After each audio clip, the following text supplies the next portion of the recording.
So today we're going to do an update video on our little demo garden inside the inventory area that we started a couple of years ago.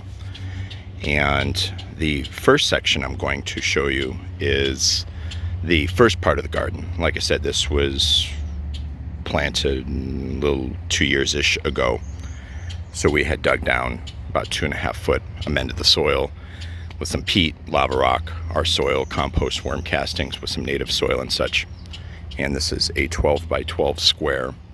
And in this area we have here a carambola, aka starfruit, which is doing absolutely wonderful.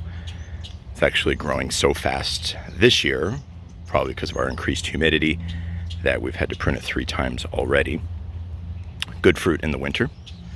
Next to it we have the peanut butter fruit tree slash bush, which didn't do a lot last year, but this year is putting on good growth, nice structure, beautiful color.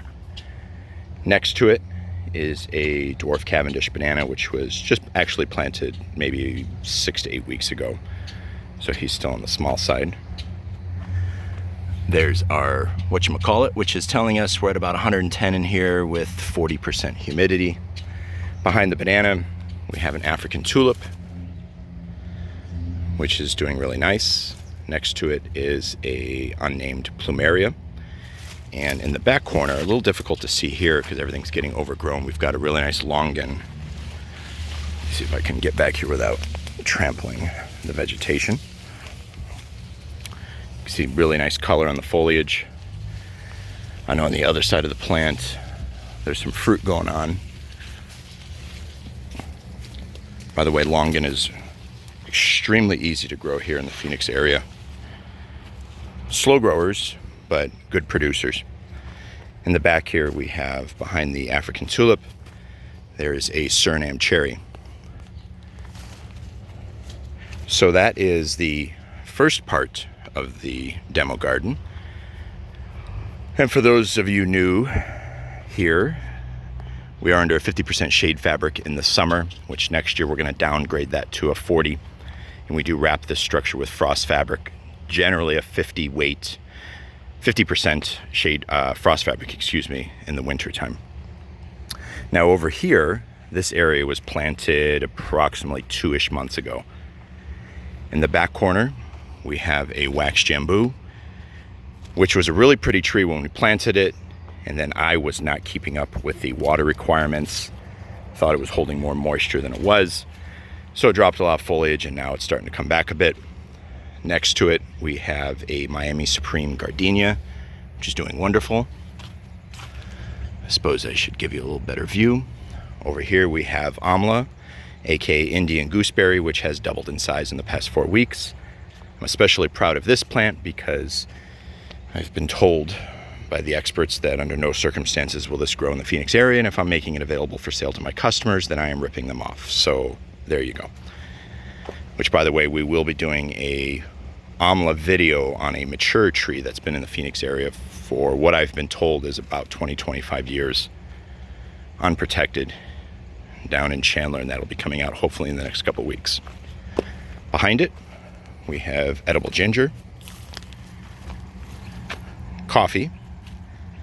In the back corner is an angel's trumpet, which is another one that has surprised me because generally these are toast in our summer. They do not like the heat.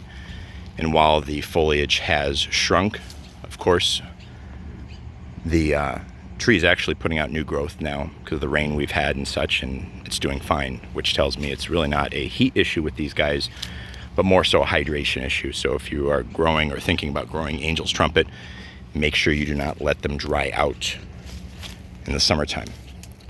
Next to it, we have a Mexican red lady papaya, which has doubled in size in the past 4 weeks. Then the last plant here is a lychee, which last year was looking really good. This year it's kind of struggling a bit. And I'm wondering if the papaya shading it out a bit, getting a little bit less sunlight, is causing it to kind of not look quite as good as it was. But we'll probably trim the papaya back. We did a soil test in this area a few weeks ago, and the pH came back, I think, at about 7. We are using sulfur out here about 3 times a year, which the lower you get your pH, the less frequently you have to feed your trees. And they'll actually find food naturally in the soil and compost and worm castings and such. We have fed twice this year in 2021 with our 6-month food and a little bit of iron and manganese. So that is our demo garden here at the nursery that is inside the inventory area. Now that we've got a record of this for this year, we can come back next year and see where we're at with it. If you have any questions, please ask in our Facebook group. That is called Living the Green Life. Our Instagram page is Seamus_O'Leary_. I appreciate you taking the time.